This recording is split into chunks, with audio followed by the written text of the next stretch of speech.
Life Audio. On today's episode of Timeless Wisdom. I'm a conservative and my wife's liberal. And I've got an 8-year-old son who, in the absence of a plastic toy gun, will pick up a stick, pretend it's a gun, and of course, exactly, he's shooting that thing. That's right.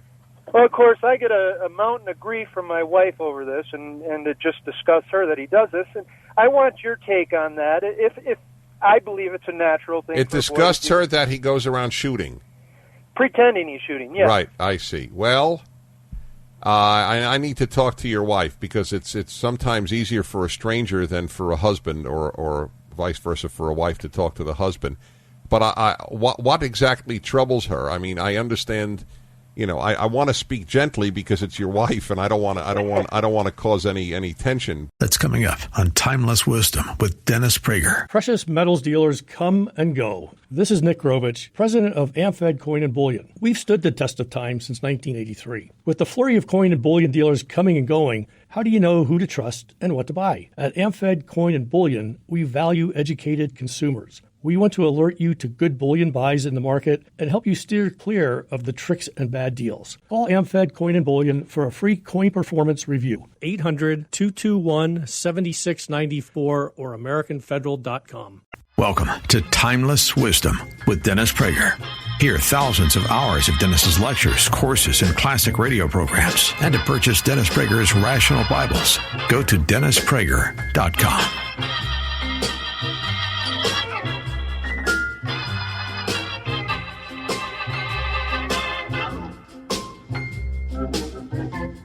Dennis, be Dennis. That's right, and I let you be you, whatever's on your mind. About me, about you, about life, about death, and enjoy the music.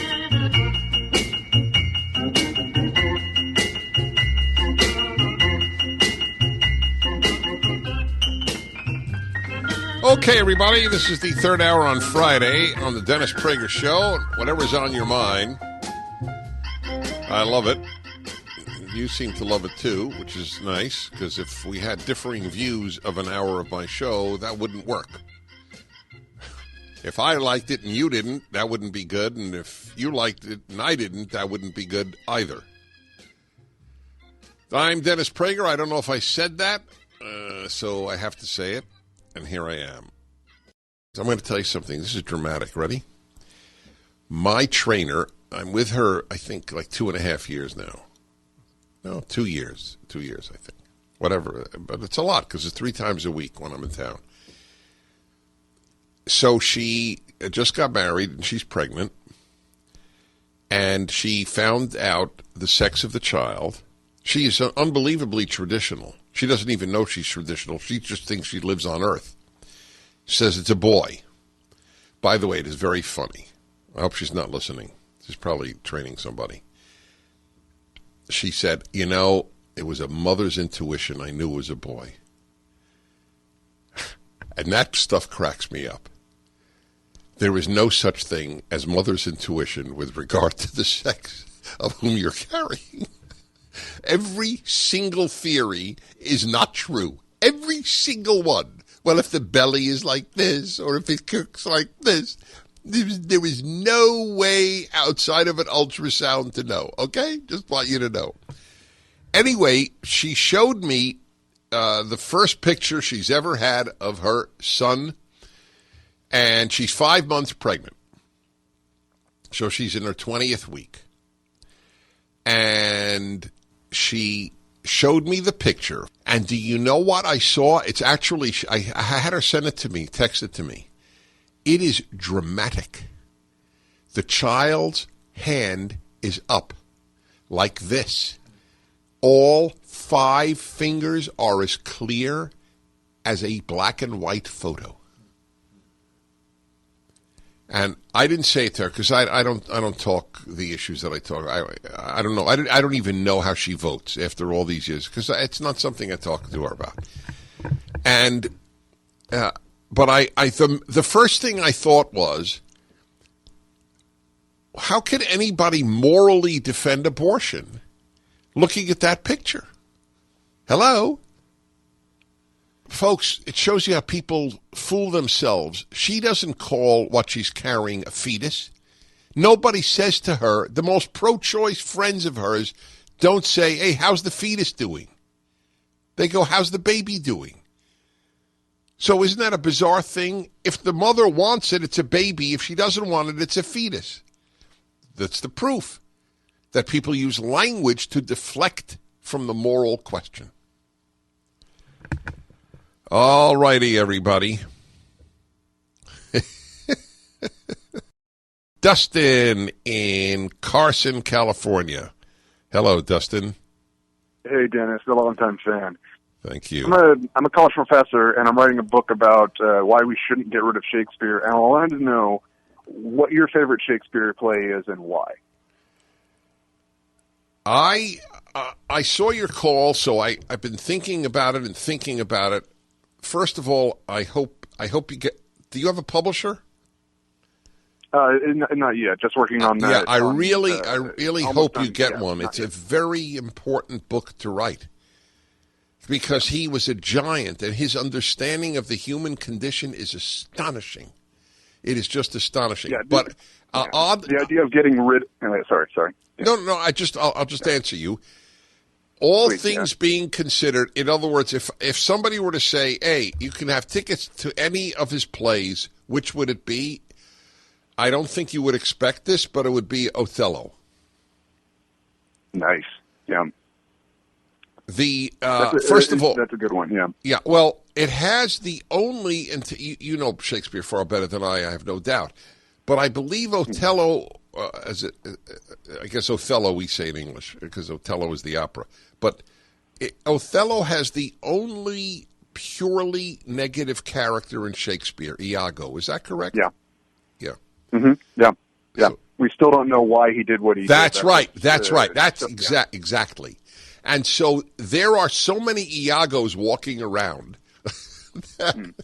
Anyway, that's my answer to you. The fact Thank you very much. Yeah. Well, thank you very much. The fact that you have to write such a book. Well, look, that's what I'm doing. I'm trying to do for the Bible. The fact that the Bible and Shakespeare need defense shows you the sick and stupid age in which we live. Where do people get wisdom from? The New York Times editorial page? Their heart? That's where they really go. Their heart. They don't need wisdom. They have a heart. That's what's happened. All right. Oh, boy. So many good calls. Don't give up. Let me go fast. Mike, Little Elm, Texas. Hi, Dennis Prager. Mr. Prager, I was reading your father's autobiography, and it brought Jew hatred out to me in a way that I'd never seen before. I'd never met a Jew before, and watching the Nazism rise in Europe and watching Islamism rise in Europe, and how our military is being cut.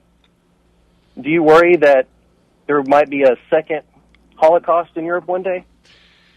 No, I don't worry about a Holocaust in Europe because there are so few Jews in Europe to actually have a Holocaust with regard to. I worry about a Holocaust in Israel because there are people who want to create it and announce it. Hezbollah, Hamas, Iran. I mean, think about it. The blasé attitude of the world and its intelligentsia in particular to the overt expressions of Nazi-like genocide vis-a-vis the Jews of Israel is mind-boggling. I never would have predicted it. As a child, I was sure that there would be the last Holocaust. I was born after it, but it was obviously a big issue emotionally, even though I lost no relatives. My parents and their parents had been here. So that I do worry about, yes, and there's every reason to worry about it because there are people who want to do it to Israel. All right, and let's go to Maddie, Philadelphia. Maddie, Dennis Prager. Hi, Dennis. Thank you for taking my call. Thank you. I just had a quick question. I got into a little disagreement recently with one of my teachers taking a summer class, and I was wondering, I would like to get your opinion, do you think morality good and evil is apparent and natural to human psychology? I wish I could answer you, but I don't fully understand the question. Well, are you familiar with the term natural law? Yep. Do you believe that such a thing is self-evident? Well, by natural law, most people meant that it was there was a divine element to natural law, that it was part of nature. Right. So, but it's not part of molecules and atoms. So there was a divine element, and so the founders believed in natural law and in the creator of natural law. Right. So but is it like? I believe that the human being. I think that the human being is born with a conscience, but it is unbelievably easy to dull the conscience, and that desires, appetites, physical yearnings, deformed psychology make it very easy to do evil. That's why I don't believe people are basically good, and I think that is one of the stupidest ideas a human being can hold. Mm-hmm. And I very rarely call an idea stupid. After the 20th century, to believe people are basically good means you're either ignorant of what happened in the 20th century or you believe in the tooth fairy. That makes perfect sense. Look up my article. I look up, I have, about hundreds and hundreds of columns. Just they're all listed at townhall.com under my name. And read the one on people not being basically good, or get the one from the Jewish Journal of Los Angeles, which I wrote later. Maddie, thank you. Well, I have a question for Maddie. 1 minute. Maddie, you still there? Yes, I'm still here. Were you raised in a religious home? Deeply religious, yes. Which religion for you? Orthodox Catholic. Thank you. Well, it's tempting to do 3 hours of just having people call in. 6 hours, 9, 12, 15. But it's better to have a surplus of good than a deficiency. We'll be back in a moment. I'm Dennis Prager. This episode of Timeless Wisdom will continue right after this. For nearly 3,000 years, Homer's The Odyssey has shaped Western imagination. It tells the story of Odysseus as he faces monsters, shipwrecks, false comforts, and impossible choices on his long journey home. As one of the foundational works of Western literature, Homer's epic is more than mythology. It explores permanent questions about courage, duty, loyalty, family, leadership, temptation, and the search for home. In one of the epic's defining moments, Odysseus rejects the offer of immortality from the goddess Calypso, choosing instead the long and difficult journey home. His decision reveals one of the central themes of the Odyssey, that a life of duty, family, and home is greater than a life devoted to comfort or glory. Achilles chose glory. Odysseus chose home. That's why Hillsdale College has released its newest free online course, The Odyssey. Taught by Professor Benedict Whalen, the course reveals why Homer's masterpiece remains one of the greatest works of Western literature. Find this free course at hillsdale.edu/start now. The Odyssey from Hillsdale College. Go to hillsdale.edu/start now. Now, back to more of Dennis Prager's Timeless Wisdom. All right, everybody, Dennis Prager here. By the way, I shouldn't even say this because in some ways it's going to be an insult to Triple G. And I hate insulting Triple G in front of a couple of million people, but it's fun. When I was asked by this professor, what's my favorite Shakespeare play, why did he whisper in my earphones his favorite Shakespeare play, Hamilton?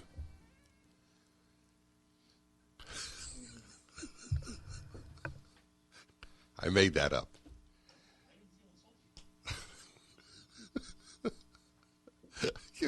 Why didn't you feel insulted? You were supposed to feel insulted. Oh, so what? It's false. All right, everybody. 1-8-PRAGER-776. Whatever is on thine mind. All right, Louisville, Kentucky, and Steve. Hello, Steve. Dennis Prager. Hey, Dennis. It's a real honor to speak with you. Thank you. I've got to tell you that my kids bought a fountain pen for me for Father's Day. Why did they do that? Well, it's kind of funny. There's a little boutique-ish men's store here where I live with nice shirts and nice ties and, classic sort of things. And I said, they wanted to know what to get me. And I said, well, just go there, and anything from there would be great. And so they went there, and they said, we found this, and we really thought that you would enjoy it. And, in fact, I've absolutely loved it. It's my first fountain pen. What brand is it? It is, I don't know the name. You can't call me about a fountain pen and not know the brand. No. It's like telling me you got a car and I don't know what brand it is. Dennis, wait a second. TWSBI are the letters on the pen. TWSDI? Pardon me? say it again? TWSBI. TWSBI? Yeah. I don't know. I mean, let me see. Look at that. Oh, look at that. I've never heard of it, but it doesn't matter. The only issue that matters with anything like this, a camera, a pen, it doesn't matter. Will you enjoy it and will you use it?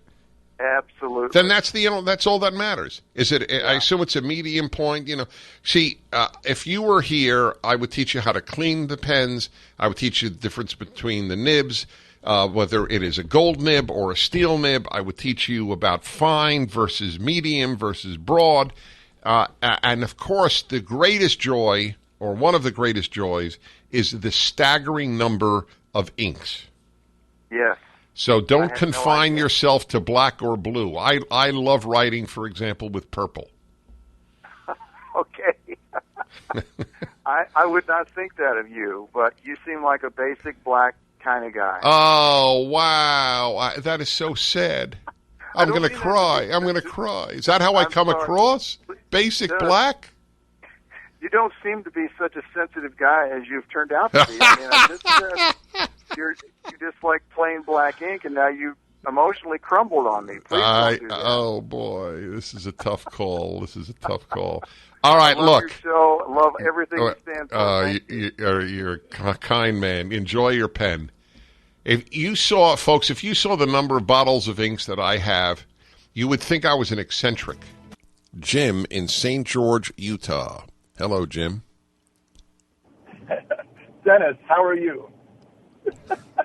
I'm not answering you because go ahead. How are you? You don't answer. It's not true. I always answer. I always so fine or great, thank you. But I don't say how are you. You're right. I don't. Okay. But you speak several languages, and you understand cultural norms and social norms. Right. Social niceties. So just curious, why is that? Because of time. Solely because of time. If I met you in the street and you go, how are you? I'd go, fine, how are you? But on the radio, if I did how are you to every how are you I am asked, it would get tedious to the listener. So I simply answer. But it's very conscious. I'm very conscious of what I'm doing in that regard. Just know how are you means hello in America. By the way, that's why I don't object. People say, it's a pain. People will always say, Dennis, how are you? I don't find it's not a pain. It's the American way of saying hello. I have no issue with it.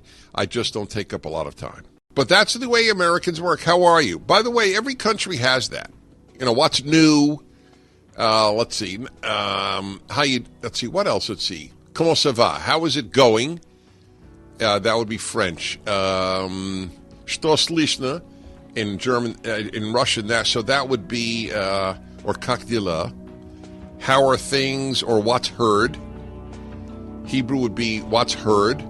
Yeah, how are you? Maybe very American. Back in a moment. This episode of Timeless Wisdom will continue right after this.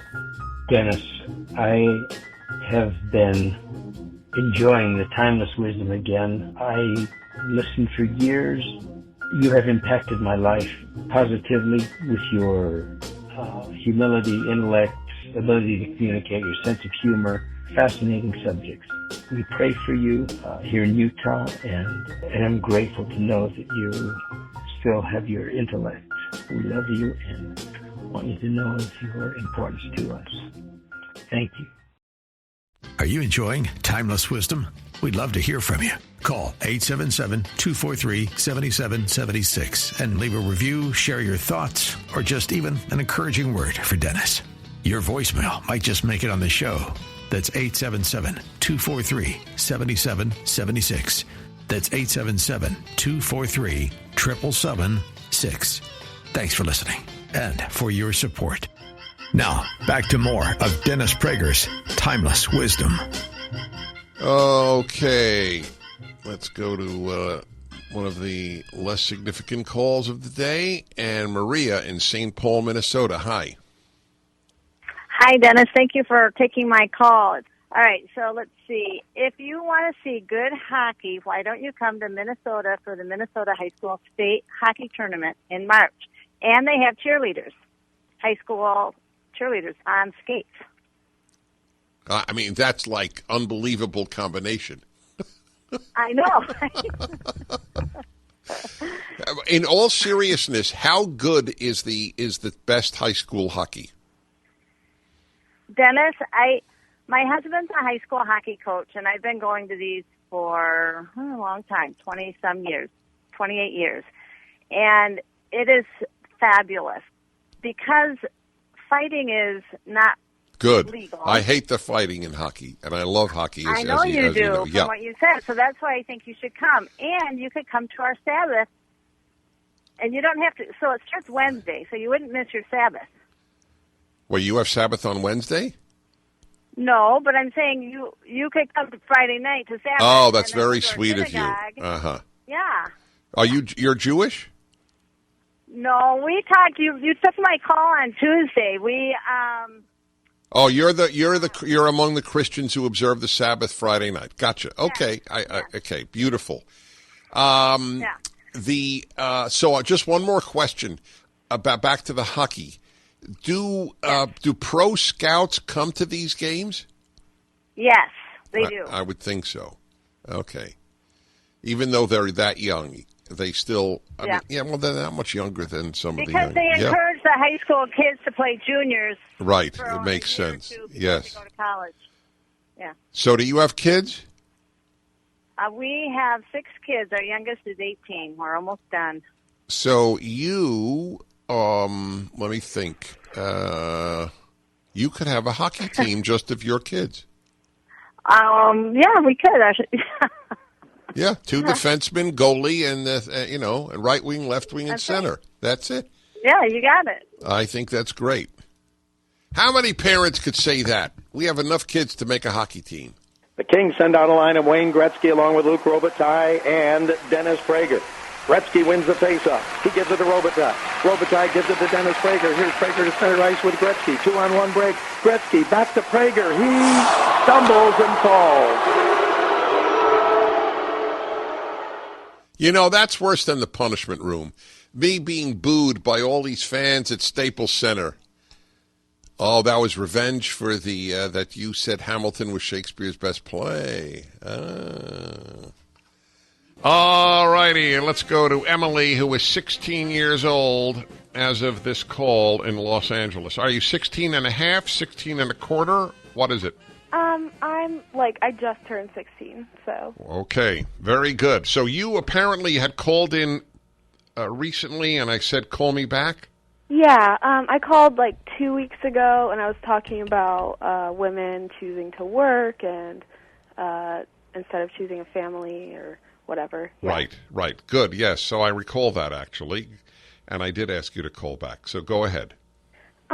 Yeah, I was a little under the weather, so now I'm good now. You do sound better. Yeah, thank you. You sound right on top of the weather right now. Yeah, it just seems like you're upset with contemporary women because, they seek a life beyond being, Oh, no, I'm not upset with them at all. I think they are going to be upset.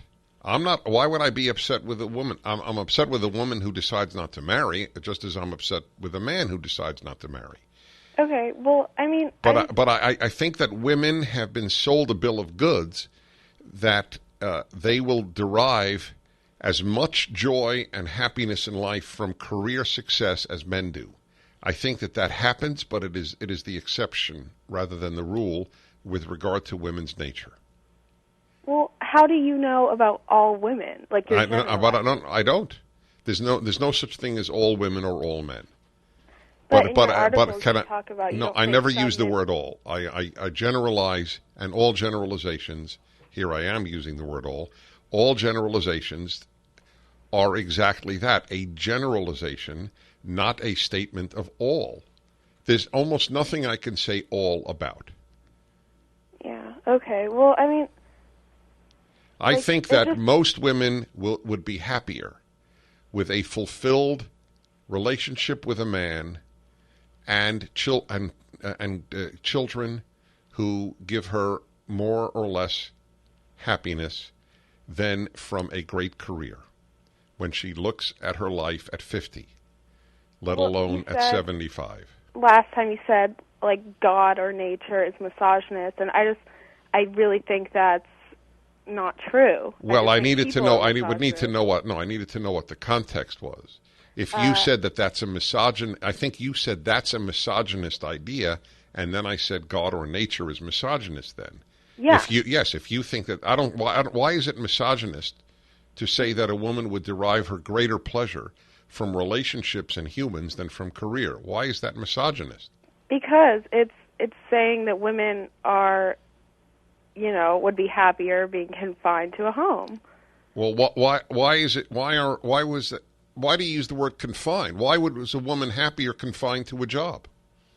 Because it stimulates society as a whole. I mean, feminism is about the best choice, thing you could do for wrong. society is raise good children.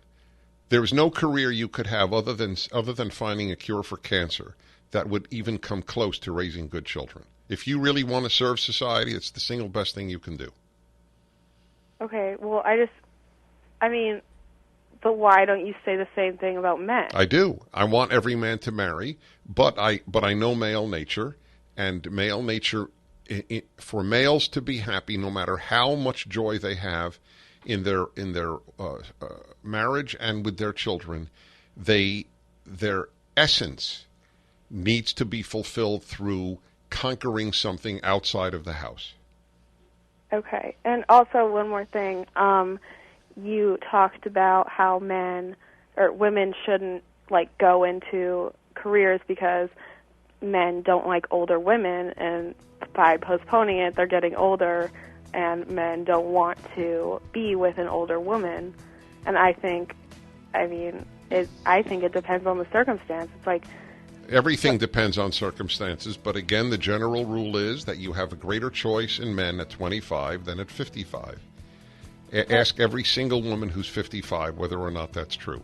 Do you think that's more important than a career, though? Yes, that was my whole point. I do. Yes, that's right. And you're being told the opposite, and this radio show is saying the opposite of what you're being told. I can't thank you enough, Emily, for raising this issue. Back in a moment. This episode of Timeless Wisdom will continue right after this. For nearly 3,000 years, Homer's The Odyssey has shaped Western imagination. It tells the story of Odysseus as he faces monsters, shipwrecks, false comforts, and impossible choices on his long journey home. As one of the foundational works of Western literature, Homer's epic is more than mythology. It explores permanent questions about courage, duty, loyalty, family, leadership, temptation, and the search for home. In one of the epic's defining moments, Odysseus rejects the offer of immortality from the goddess Calypso, choosing instead the long and difficult journey home. His decision reveals one of the central themes of the Odyssey, that a life of duty, family, and home is greater than a life devoted to comfort or glory. Achilles chose glory. Odysseus chose home. That's why Hillsdale College has released its newest free online course, The Odyssey. Taught by Professor Benedict Whalen, the course reveals why Homer's masterpiece remains one of the greatest works of Western literature. Find this free course at hillsdale.edu/start now. The Odyssey from Hillsdale College. Go to hillsdale.edu/start now. Now, back to more of Dennis Prager's Timeless Wisdom. Scott in La Cañada, California. Great city there, Scott. Hello? Hello, Scott. Dennis Prager. I'm listening to you while I work, and I was going to say that I enjoy fountain pens. I'm 28. There you go, Sean, okay? It's not an age issue, Sean. You bigot, you ageist. Okay, go ahead. Thank you. Right. quite unbelievable. My dad had a fountain pen when I was really little, and I always admired it. And I think I want to turn you on to TED Talks. They talk about, appreciation and joy comes from, learning about anything. So anyways. TED you're talking about? Yeah, TED Talks. Oh, I'm very familiar with it. Oh, good. Okay, go ahead. So anyways, my question was about relationships and when age becomes a factor in those relationships. I'm currently seeing someone who's 15 years older than me, and she brings up some very valid issues about the difference. And I want to know if I'm being respectful to her by continuing the relationship. Wait, she's the one who is in effect warning you about that it's too big a difference from male to female or female to male? Yes. Well, she brings up the point that in another 10 years, she'll be 50 and I'll be 35, and she'll be losing her looks, and it won't be blah blah. That's one issue, and then her other issue is that she has a timeline that's a bit quicker than mine in terms of settling down, having children. She has. Well, she's almost past it already. Right, exactly. But And do you want to marry her? So this relationship has gone on for less than a month, and already these issues have come up. And so, I would obviously need a lot more time to make that decision. Do you know of any example, and it's not a challenge, I'm just curious, do you know of any example of a woman who's 15 years older than a man, and they're married? Well, I was going to say Demi Moore and Ashton Kutcher, but they got divorced. Yeah, I was going to, before you said that, I was going to say it's not a good example, right? No. But so, you see, I can't answer you. The reason I can't answer is that there are millions of marriages around the world in the other direction of 15 years that are perfectly happy. My grandparents, yeah. Okay, right. So the question arises, why don't we know of the other? And one answer is because it just wasn't done in the past for whatever reason. Right. But maybe that's not the only reason. Mm-hmm. And so I very much hesitate to tell you, I'm not sure you're even asking, to tell you what to do, but I would honor her skepticism. As much as you may love one another, and that love is obviously, if it exists, is totally genuine. Mm-hmm. I think she's maturely acknowledging that what may work in one direction is fraught with danger with the other sex in the same difference of age. Right. And that may be one of the reasons we just don't see any. I don't know of any personally, and I don't know of any even publicly. And the famous one with Demi Moore is obviously not the best of examples. And indeed, and she's she's magnificent looking to this day. But so I don't. It could work, but it would be a real outlier. That's my suspicion. Gabby of Pittsburgh, Dennis Prager. Hi. Hi, Mr. Prager. It's a pleasure to be on. My name you. is pronounced Gabi. So a quick backstory before my question. So over the summer, my friend reached out to me and he said, Gabi, I have a big problem. My brother wants to convert to Christianity. So I know that you see a lot of virtues in both Judaism and Christianity. Do you think in the case that someone wants to convert from Judaism to Christianity, should you intervene? I have told people, whether Christian or Jewish or Mormon, and I'm a Catholic, whatever it is, I always say, before you leave your religion, make sure you know what you're leaving. The vast majority of people, not all, who leave their religion don't know their religion. They know a caricature, or they know a few little things from Sunday school, or in the Jews' case, Hebrew school. So if you truly know what you're leaving, then I have to respect it. In a free country, I have to respect the choice. The only difference, there's an emotional difference among Jews than there is among Christians, though, that has nothing to do with theology. And that is sociology. And that is that the Jews correctly feel endangered. They're like an endangered species, like the white rhinoceros. And so every Jew who ceases to be a Jew is, whether it's through assimilation to nothing, which is far greater than any Jewish conversion to Christianity. Jews get unbelievably upset when a Jew becomes a Christian, but they don't get unbelievably upset when a Jew becomes a nothing,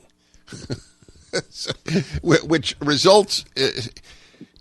ironically, the Jew becomes a Christian is probably more pro-Israel than the Jew who becomes nothing. I mean, the world is a complex place. But yes, I think you have a right to intervene any more than a Christian would have a right to intervene if somebody wanted to leave Christianity and the family or friends said, look, maybe you missed this beauty in Christianity, or maybe you missed this profundity in Judaism. But beyond that, the only way you could prevent that is to live a very Orthodox life in an Orthodox neighborhood. This episode of Timeless Wisdom will continue right after this. For nearly 3,000 years, Homer's The Odyssey has shaped Western imagination. It tells the story of Odysseus as he faces monsters, shipwrecks, false comforts, and impossible choices on his long journey home. As one of the foundational works of Western literature, Homer's epic is more than mythology. It explores permanent questions about courage, duty, loyalty, family, leadership, temptation, and the search for home. In one of the epic's defining moments, Odysseus rejects the offer of immortality from the goddess Calypso, choosing instead the long and difficult journey home. His decision reveals one of the central themes of the Odyssey, that a life of duty, family, and home is greater than a life devoted to comfort or glory. Achilles chose glory. Odysseus chose home. That's why Hillsdale College has released its newest free online course, The Odyssey. Taught by Professor Benedict Whalen, the course reveals why Homer's masterpiece remains one of the greatest works of Western literature.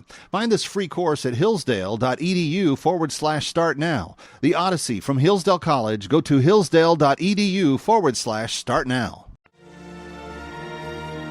Now, back to more of Dennis Prager's Timeless Wisdom. All righty, you're setting the agenda, and there's so many good questions, and anything in the world, as you would now see, from CDs to religion. All righty, let's go to Denver and Frank. Frank, Dennis Prager, thanks for calling. Hi, Dennis. It's truly an honor to speak with you. Thank you. Love your show. Good. You put out some good information, but I don't think anyone puts it out quite as eloquently as you do. Oh, thank you. My question for you, and this has to do a little bit with yesterday's conversation on the inherent differences between boys and girls. I'm a conservative and my wife's liberal, and I've got an 8-year-old son who, in the absence of a plastic toy gun, will pick up a stick, pretend it's a gun, and of course, exactly, he's shooting at things. That's right. Well, of course, I get a mountain of grief from my wife over this, and to just discuss her that he does this. And I want your take on that. If I believe it's a natural thing. It disgusts her that he goes around shooting. Pretending he's shooting, yes. Right, I see. Well, I need to talk to your wife, because it's sometimes easier for a stranger than for a husband, or vice versa, for a wife to talk to the husband. But what exactly troubles her? I mean, I understand.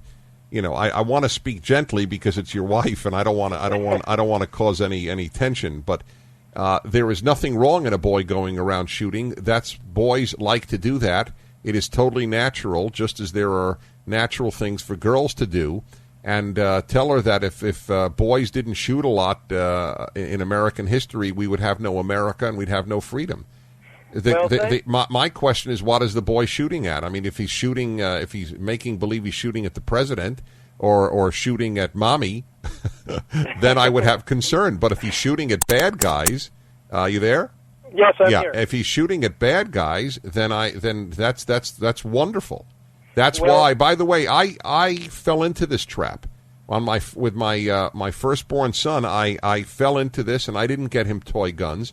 He made rye bread into guns, and every mop and every broom in the house became a gun. And I said, this is ridiculous. I'd rather him leave those things alone, and then got him toy guns.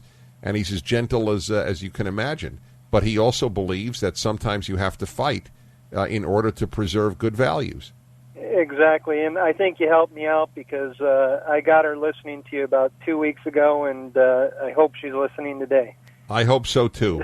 Let me know. Thanks. Let me know. All right. Thank you very much. Hello to Frank's wife out there. Glad you're listening. Hello, Steve. Dennis Prager. Hi, Dennis. Thank you. Hey, a question that's always been on my mind for a while is what is your perspective on stereotyping? If it's done in a kind-hearted way, such as, one of my favorite movies is Moonstruck, which is it's an Italian family and they poke fun at it, or at least they present it in a way that it's quite humorous. Or what about My Big Fat Greek Wedding? Hilarious. Exactly. I mean, if it did not make any sense that a Greek family would act this way, there's no humor. Yeah. So obviously there's a stereotypical Greek family there. Yeah. Well, what about those hardliners out there that would say no, we shouldn't go there because everyone's created equal, and Right. It's a war against understanding life. Of course, ethnic groups have cultural groups better than ethnic. Sometimes culture and ethnicity are similar, sometimes they're not. But in any event, of course, stereotypes are fine, provided that it is understood.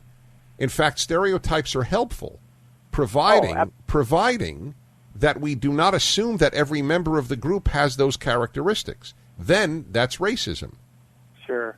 But if I'm to say Americans are loud tourists, is that stupid? Is that stereotypically wrong? If you had a group of Peruvian tourists, a group of Japanese tourists, a group of American, I mean, who do you think would tend to talk the loudest? All of them in a foreign country. I mean, it may be wrong, but it's legitimate to generalize. Does that mean every American tourist is loud or every Peruvian speaks softly? Of course not. Sure. But of course there are cultural traits, some of which are not positive, some of which are. But it doesn't make you a racist.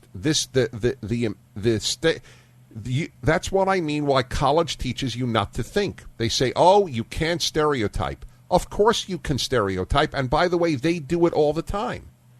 Absolutely. They stereotype men. Men are, men do, men think. America is patriarchal. America is imperialist. They do it all the time, but you can't do it in order to understand life better. So, but the question is, what is animating your stereotype? Is it a desire to hurt or a desire to understand? That's the other question.